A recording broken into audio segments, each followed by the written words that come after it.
men's wellness as in men in thongs, as in men's competing in thongs in a women's division? Why can't you just stay in your own division and just be gay in your own division? Maybe been kicked in the head by one too many soccer balls. And what about Carnival? You guys all taking in too many party favors? Is that how you came up with men's wellness? I don't understand what the issue is. When we have women's bodybuilding, a lot of women in women's bodybuilding are extremely masculine and they pose like men. So what's the difference between a man posing like a woman? I don't really understand it. Is it because it's like he's gay? I assume he's gay. I don't know if he is. But I think that's like, is that the issue, that he's gay? You know that most female bodybuilders are gay, right? But that's okay. Today we're going to be looking at a very interesting question that came up to me as I was watching this reaction to the men's wellness category that took place in Brazil a few weeks back. Super similarly to the military and sort of that don't ask, don't tell policy, I think that bodybuilding really subscribes to the same mindset, right? There are not too many bodybuilders in today's day and age who are out, who are publicly gay. The most popular bodybuilder that happens to be gay right now is Noel Diesel, or most people call him Daddy Noel, and he does talk a little bit about the stigmatism that comes along with being gay within bodybuilding. Spread positivity and bring forth a message that is kind of welcoming for individuals that are coming out and may otherwise be in a similar situation. Like you mentioned how some of your friends were very like hyper masculine type guys, like bodybuilders, powerlifters, rugby players, and I imagine that's an even more complicated scenario perhaps when you have individuals that are like so hyper macho that, I don't know, maybe it's like less accepted perhaps.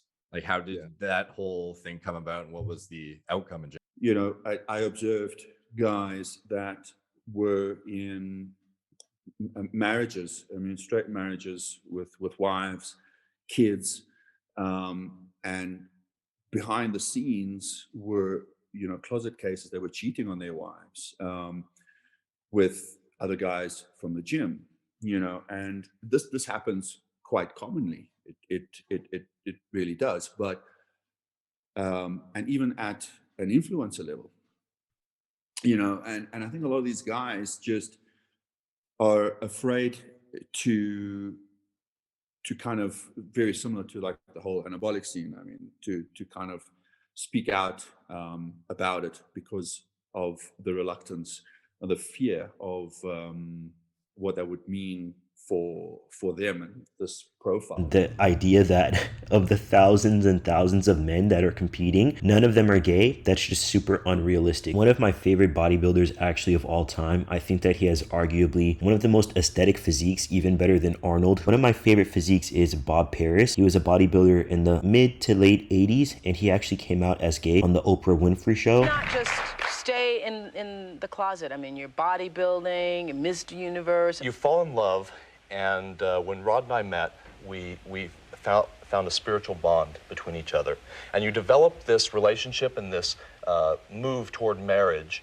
And you find that if you bastardize it and you stick it back in your back pocket where no one can see it, then pretty soon you chip away pieces of that bit by bit until you have absolutely nothing left. And there's a lot of speculation that politics around him being openly gay is sort of what stopped him from reaching that next level in terms of being a Mr. Olympia. Organizations and sports and communities as a whole push what they would like to see, and specifically people who are feminine, whether that be trans femme or just gay men who are feminine, they do not get the same level of respect. There are tons of masculine females in bodybuilding. The idea that this man doing men's wellness and who is openly obviously being very feminine causes all of this controversy, but I've never seen the same level of controversy given towards women who are masculine. Just shows that being feminine can be really demonized. Everything I've said up until this point may lead you to believe that I think that bodybuilding is queer-phobic. I don't think that at all. Realistically, bodybuilding is adding muscle tissue to your frame, even for people who are cishet, who have no perhaps body dysmorphia, or maybe not to their knowledge. It really is a gender-affirming practice, bodybuilding, right? And I don't think that that within itself is queer-phobic. I don't think that it's homophobic or transphobic. Now, what I do think can be queer-phobic are the gatekeepers of bodybuilding, right? So that's people who have authority,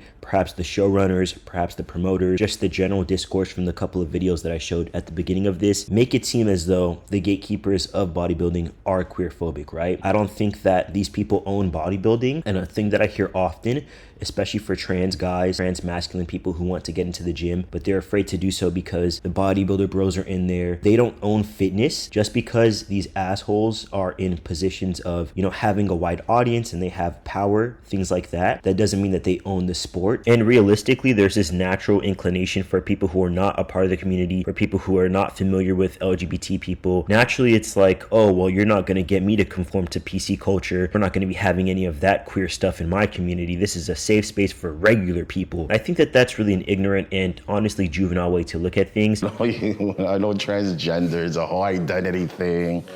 I know that, and I know they want to be in there, and I know Victoria's Secret or Miss Universe, you know, they had the transgender, you know, in it, you know, because everybody wants to be politically correct. And if we're going to boil this down to nothing but capitalism, which is the only language that a lot of people speak, having a category such as men's wellness where, you know, it is men that are partaking in a more feminine category, ultimately the more eyes that are on the sport, the more people that are funding the sport, the more people that are showing up to the competitions, that's more money for the sport as a whole, which is going to allow the sport to grow, as opposed to keeping it super niche with these giant open bodybuilding guys that most people would not want to look like. That's just going to keep the sport in the dark ages, versus you see people like Chris Bumstead who, you know, the average guy would like to look like Chris Bumstead. The average guy would not like to look like Jay Cutler. Making things more mainstream, making things more palatable even for queer people would just help the sport grow as a whole. And ultimately, even if these people don't want to be a part of the community, even if they don't want to be an outspoken ally,